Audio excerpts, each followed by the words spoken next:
প্রিয় দর্শক আসসালামু আলাইকুম। টেস্টি কুকিং বাই আখি চ্যানেলে আপনাকে আবারও স্বাগতম। আর আমার আজকের রেসিপি হচ্ছে আলু দিয়ে গরুর মাংসের ঝোল। আর এই ঝোল রান্নাটা যে এত বেশি মজার হয়, এত টেস্ট হয়, যারা বাসায় একবার এই প্রসেসে রান্না করবেন তারা কিন্তু বারবার এই প্রসেসে রান্না করতে ইচ্ছে করবে। প্রত্যেকটা প্রসেস আমি দেখাবো যে কিভাবে খুব সহজে ঘরোয়া উপায়ে অনেক মজা করে গরুর মাংস রান্না করতে পারবেন।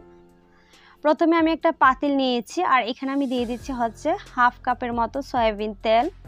তেলটা যখন কিছুটা গরম হয়ে আসবে তখন এখানে দিয়ে দিচ্ছি হচ্ছে 1 কাপ পেঁয়াজ কুচি। পেঁয়াজ কুচিটা দেওয়ার পর এখানে আমি দিয়ে দিচ্ছি হচ্ছে 5-6টার মতো গোলমরিচ বা লবঙ্গ। তারপর এখানে দিয়ে দিচ্ছি গোলমরিচ 7-8টার মতো। তারপর এখানে দিয়ে দিচ্ছি 3টা তেজপাতা। আর এখানে দিয়ে দিচ্ছি হচ্ছে দারুচিনি 5-6টা টুকরা। আর এখানে এলাচ দিয়ে দিচ্ছি 7-8টা। দেওয়ার পর এখন আমি এই সব উপকরণগুলো কিছুক্ষণ ভেজে নেব। আর কিছুক্ষণ ভাজার পর দেখবেন পেঁয়াজটা নরম হয়ে যাবে আর এই গরম মশলাগুলো থেকে খুব সুন্দর একটা ঘ্রাণ বের হবে।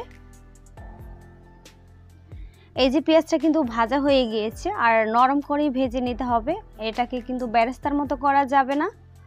ভাজা হয়ে যাওয়ার পর আমি এখানে দিয়ে দিচ্ছি আদা বাটা 2 টেবিল চামচ আর এখানে দিয়ে দিচ্ছি রসুন বাটা 2 টেবিল চামচ। আর গরুর মাংসতে কিন্তু আদা আর রসুনটা সমান সমান দিতে হয়, এখানে কিন্তু বেশি দিলে টেস্টটা ভালো আসবে না। আদা আর রসুন সবসময় মনে রাখবেন গরুর মাংসতে সমান সমান দিতে হয়। আদা রসুনটাকে কিন্তু আমি 3 মিনিটের মতো ভেজে নিয়েছিলাম। এর গন্ধটা যখন চলে যাবে তখন এখানে আমি দিয়ে দিচ্ছি হচ্ছে 3টে শুকনো মরিচ। আর এই শুকনো মরিচটা দিলেও কিন্তু এটা খেতে আরও বেশি ভালো লাগে। এটা একটু মাঝখান দিয়ে ফেলে তারপর এখানে দিয়ে ভেজে নেবেন। তারপর এখানে আমি দিয়ে দিচ্ছি হচ্ছে পানি। আমি এখানে 1/4 কাপ পানি দিয়েছি যেন মশলাটা পুড়ে না যায়। পানিটা দেওয়ার পর মশলাটা ভালোভাবে মিশিয়ে নিয়েছি। তারপর এখানে আমি দিয়ে দিচ্ছি হচ্ছে স্বাদ মতো লবণ। আর এখানে দিয়ে দিচ্ছি হচ্ছে 2 টেবিল চামচের বেশি মরিচের গুঁড়া, যেহেতু জালটা একটু বেশি পছন্দ করি। আর এখানে 1.5 টেবিল চামচ দিয়েছি হচ্ছে হলুদের গুঁড়া, 1.5 টেবিল চামচ দিয়েছি ধনিয়ার গুঁড়া।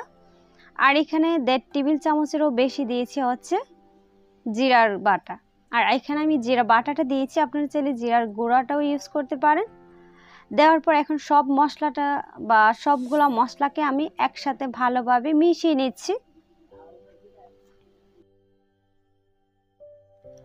মশলাটা ভালোভাবে মিশিয়ে নিয়ে তারপর কিন্তু এখানে আমরা দিয়ে দিব হচ্ছে ঢাকনাটা। আর ঢাকনাটা দেওয়ার পর প্রায় আমি 10 থেকে 12 মিনিটের মতো মশলাটাকে কষিয়ে নিয়েছিলাম। যেহেতু গরুর মাংসের মশলা একটু টাইম নিয়ে ভালোভাবে কষিয়ে নেবেন। এই যে দেখেন মশলাটা কিন্তু কষানো হয়ে গিয়েছে। এখন আমি ঢাকনাটাকে উঠিয়ে তারপর নেড়ে ছেড়ে মিশিয়ে নিচ্ছি।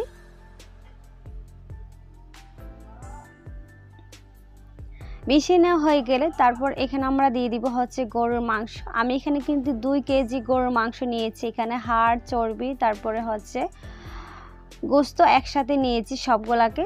এখন আমি মাংসটা দেওয়ার পর ভালোভাবে মশলার সাথে মিশিয়ে নিচ্ছি।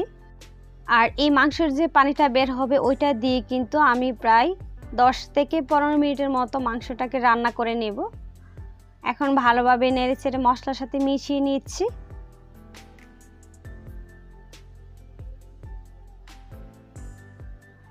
মাংসের সাথে ভালোভাবে মশলাগুলোকে মেশানোর পর তারপর এখানে আমরা দিয়ে দিচ্ছি হচ্ছে পেঁপে বাটা। আর এই পেঁপে বাটাটা দিলে মাংসের রান্নাটা খুব দ্রুত হয়ে যায়, এই জন্য এই পেঁপে বাটাটা দেওয়া।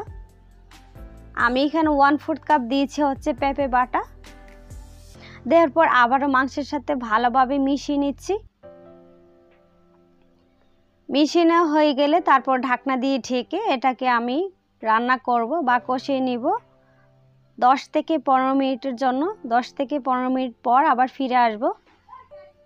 এই যে 10 থেকে 15 মিনিট পর আবার ফিরে আসলাম, ঢাকনাটা খুলে দেখাচ্ছি। যে দেখেন এখন কিন্তু মাংসটা অনেকটাই সিদ্ধ হয়ে গিয়েছে। আর আমি কিন্তু এখানে কোনো পানি দেই নাই, শুধুমাত্র এই পানি দিয়ে 10 থেকে 15 মিনিট রান্না করেছিলাম যে মাংস থেকে পানি বের হয়েছে।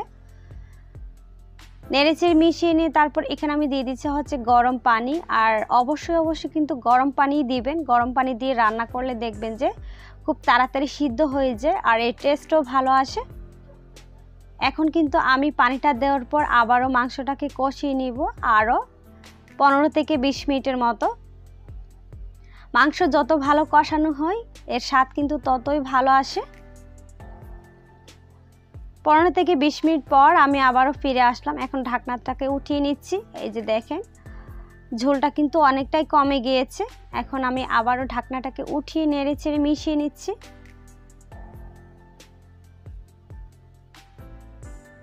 যেহেতু আমরা আলু দিয়ে গরুর মাংসের ঝোল রান্না করব, তাই এখানে তো আলু লাগবেই। আর গরুর মাংস আমার মনে হয় আলু দিলেই খেতে বেশি ভালো লাগে।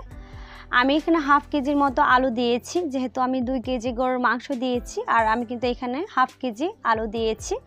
তারপর এখানে 1 টেবিল চামচ দিয়ে দিচ্ছে হচ্ছে গরম মশলা। আর এই গরম মশলাটা কিন্তু আমাদের ঘরের বা হাতে বানানো গরম মশলা, খুব স্ট্রং ফ্লেভার হয়। এটা দিলে খুবই ভালো লাগে। অনেক রকম গরম মশলা দিয়ে কিন্তু এই মশলাটা বানানো হয়েছে। তারপর ঢাকনা দিয়ে ঢেকে আরও রান্না করব আমি 10 থেকে 15 মিনিটের জন্য। 10 থেকে 15 মিনিট পর আমি কিন্তু ঢাকনাটা উঠিয়ে তারপর আবার গরম পানি দিয়েছিলাম। আর এই ভিডিওটা স্কিপ হয়ে গিয়েছে। এই যে দেখেন আমি এখানে আরও 2 কাপের মতো পানি দিয়েছি। পানিটা দেওয়ার পর আরও 5 থেকে 7 মিনিট রান্না করার পর আমি ঢাকনাটাকে উঠিয়ে তারপর নেড়ে ছেড়ে দিচ্ছি।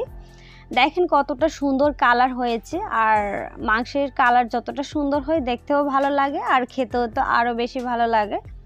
এখন নেড়ে ছেড়ে ভালোভাবে চেক করে নিচ্ছি লবণ বা স্বাদ সব কিছু ঠিক আছে কি না। আমার সব কিছু ঠিক ছিল। তারপর আবারও ঢাকনা দিয়ে ঢেকে রান্না করেছিলাম আরও 7 থেকে 8 মিনিটের মতো। তারপর কিন্তু আমি চুলাটা অফ করে দিয়েছিলাম। এই যে এখন ঢাকনাটাকে উঠিয়ে দিচ্ছি, চুলাটা অফ করে দিয়েছি। কতটা সুন্দর জুস একটা কালার হয়েছে দেখেন। আসলে একটা কথা আছে না যে দেখতে দর্শনদারি পরে গুণ বিচারি। আর এই মাংস রান্নাটা দেখার পর আমার এটাই মনে হয়েছে, দেখতে যদি ভালো হয় তাহলে খেতেও ভালো হবে, আর দেখতে ভালো না হলে খেতেও কিন্তু ভালো লাগে না। এখন আমি মাংসটাকে সার্ভ করে দেখাচ্ছি। আর এই আলু দিয়ে গরুর মাংসের এই ঝোলটা খেতে যে এত বেশি মজার কি আর বলবো। যারা কখনোই এইভাবে ট্রাই করেন নাই তারা একবার হলেও ট্রাই করে দেখতে পারেন, অনেক বেশি ভালো লাগে। আর একেবারে সিম্পল ঘরোয়া মশলায় কিন্তু এই রান্নাটা করা হয়। এই রান্নাটা খেতে অনেক বেশি মজার হয়। ভিডিও ভালো লাগলে চ্যানেলটাকে সাবস্ক্রাইব করে রাখবেন। ফ্রেন্ডস অ্যান্ড ফ্যামিলির সাথে কিন্তু ভিডিওগুলো শেয়ার করতে পারেন। সবাই ভালো থাকবেন, সুস্থ থাকবেন আর আমার সাথেই থাকবেন। আল্লাহ হাফেজ।